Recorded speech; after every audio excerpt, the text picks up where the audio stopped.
नमस्कार मित्रों, आपका मेरे चैनल स्टडी विद संध्या में बहुत बहुत स्वागत है। मित्रों, आज मैं आपके लिए श्रीमद् भगवद गीता से संबंधित अत्यंत ही महत्वपूर्ण प्रश्न उत्तर लेकर आई हूँ, जो कि आपकी पीजीटी के एग्ज़ाम के लिए अत्यंत ही महत्वपूर्ण हैं। और इससे पहले भी मैं आपके लिए श्रीमद् भगवद गीता से संबंधित कई वीडियो बना चुकी हूँ, आप प्लेलिस्ट में जाके देख सकते हैं। तो चलिए शुरू करते हैं। प्रश्न 1, गीता किससे संबंधित है? तो उत्तर होगा गीता महाभारत से संबंधित है। अब महाभारत के किस पर्व से संबंधित है? महाभारत के भीष्म पर्व से संबंधित है। और महाभारत में कितने पर्व हैं? 18 पर्व हैं। इस पर भी मैंने एक वीडियो बनाया है, आप प्लेलिस्ट में जाके देख सकते हैं। प्रश्न नंबर 2, गीता में कितने अध्याय और कितने श्लोक हैं? तो उत्तर होगा गीता में 18 अध्याय और 700 श्लोक हैं। मैंने गीता के 18 अध्याय और उनके श्लोकों के विषय में एक वीडियो बनाया है, आप देख सकते हैं। गीता के द्वितीय अध्याय का नाम क्या है? उत्तर होगा गीता के द्वितीय अध्याय का नाम सांख्य योग है। और ये जो द्वितीय अध्याय है ये बहुत ही महत्वपूर्ण है। प्रश्न नंबर 4, गीता महाभारत के किस पर्व से लिया गया है? तो जैसा कि मैं आपको बता चुकी हूँ, उत्तर होगा गीता महाभारत के भीष्म पर्व से ली गई है। प्रश्न नंबर 5, गीता के 11वें अध्याय का नाम क्या है? तो उत्तर होगा गीता के 11वें अध्याय का नाम विश्व दर्शन योग है। इसमें बताया गया है अर्जुन के आग्रह पर श्री कृष्ण ने अपने विश्व रूप यानी विराट रूप का दर्शन कराते हैं, उसी के विषय में बताया गया है। अब आते हैं हम प्रश्न नंबर 6 पर। गीता के अनुसार कर्म योगी को कर्म क्यों करना चाहिए? तो उत्तर होगा गीता के अनुसार कर्म योगी को कर्म लोक संग्रह के लिए करना चाहिए। गीता की गणना किसमें की जाती है? तो उत्तर होगा गीता की गणना प्रस्थान त्रयी में की जाती है। और गीता प्रस्थान त्रयी का एक गीता आती है और दो और ग्रंथ हैं जो प्रस्थान त्रयी के हैं, वो भी मैं बता देती हूँ आपको। एक है ब्रह्मसूत्र और दूसरा है उपनिषद। प्रश्न नंबर 8, क्रोध से क्या होता है? तो गीता के अनुसार क्रोध से सम्मोह होता है। प्रश्न नंबर 9, कौन कर्म फल का भोगता है? उत्तर होगा जीव कर्म फल का भोगता है। प्रश्न नंबर 10, गीता के अनुसार मनुष्य का अधिकार किस पर है? तो गीता के अनुसार श्री कृष्ण कहते हैं कि मनुष्य का अधिकार कर्म करने पर है और फल पर अधिकार नहीं होता है।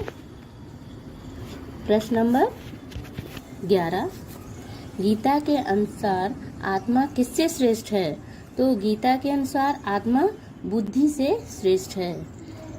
प्रश्न नंबर 12, गीता किससे युक्त है? तो संपूर्ण जो गीता है वो ज्ञान और कर्म से युक्त है। प्रश्न नंबर 13, गीता में प्रकृति के कितने प्रकार हैं? तो उत्तर होगा गीता में प्रकृति के मूल 8 प्रकार हैं। अब वो 8 प्रकार कौन कौन से हैं बताती चलती हूँ आपको। पृथ्वी, जल, अग्नि, वायु, आकाश, मन, बुद्धि और अहंकार, ये गीता के मूल प्रकृति के 8 प्रकार हैं।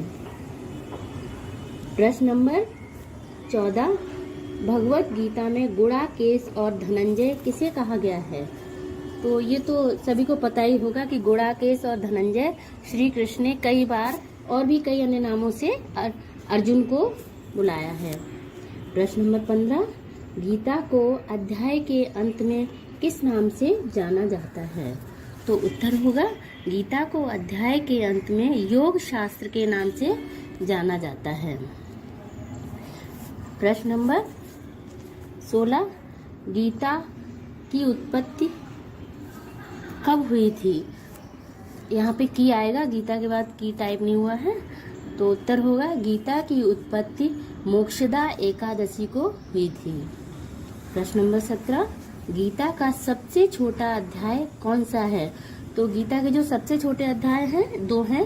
एक गीता का सबसे छोटा अध्याय 12 और 15वां है। प्रश्न नंबर 18, योग कर्मस कौशलम, यह युक्ति कहाँ से ली गई है? तो यह युक्ति श्रीमद् भगवत गीता से ली गई है। प्रश्न नंबर 19, निष्काम कर्म का क्या अर्थ है?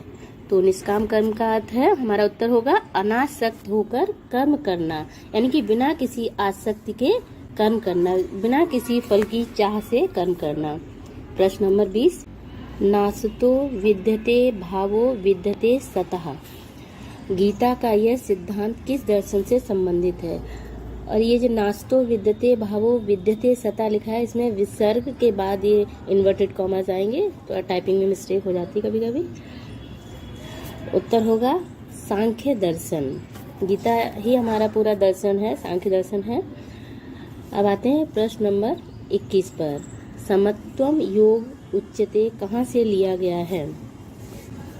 तो ये प्रश्न उत्तर होगा गीता से, यानी श्रीमद् भगवत गीता से। प्रश्न नंबर 22, यत्र योगेश्वर कृष्णो यत्र पार्थो धनुर्धरा, यह गीता के किस अध्याय से संबंधित है? तो हमारा उत्तर होगा 18वें अध्याय से। प्रश्न नंबर 23, योग क्षेमम वहाम्यहम, गीता के किस अध्याय से संबंधित है? तो उत्तर होगा गीता के 9वें अध्याय से संबंधित है। अर्थात योग क्षेमम वहाम्यहम का अर्थ होगा अप्राप्त वस्तु की प्राप्ति करा देना ही योग है। प्रश्न नंबर 24, जातस्य ही ध्रुवो मृत्यु, किससे लिया गया है? तो श्रीमद् भगवत गीता से। और जातस्य ही ध्रुवो मृत्यु, इसका अर्थ है कि जो जन्म लेता है और उसकी मृत्यु भी निश्चित है।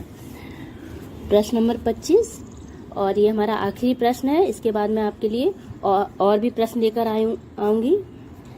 प्रश्न नंबर 25 है, स्वधर्मे निधनम श्रेया पर धर्मो भयावह, यह कथन किस ग्रंथ से लिया गया है? तो ये सब आप समझ ही गए हो कि हमारा गीता चल रहा है, तो गीता से, श्रीमद् भगवत गीता से लिया गया है। तो इसका अर्थ है स्वधर्मे निधनम श्रेया पर धर्मो भयावह, यानी कि अपने धर्म के लिए मरना श्रेयस्कर है और दूसरों के धर्म के लिए मरना भयावह है, डरावना है, ऐसा गीता में कहा गया है।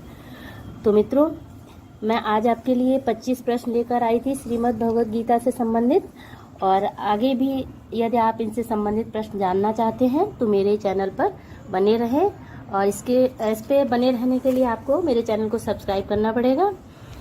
तो यदि आपको मेरा ये वीडियो पसंद आया हो तो कृपया मेरे वीडियो को लाइक करें, शेयर करें और मेरे चैनल को सब्सक्राइब करें।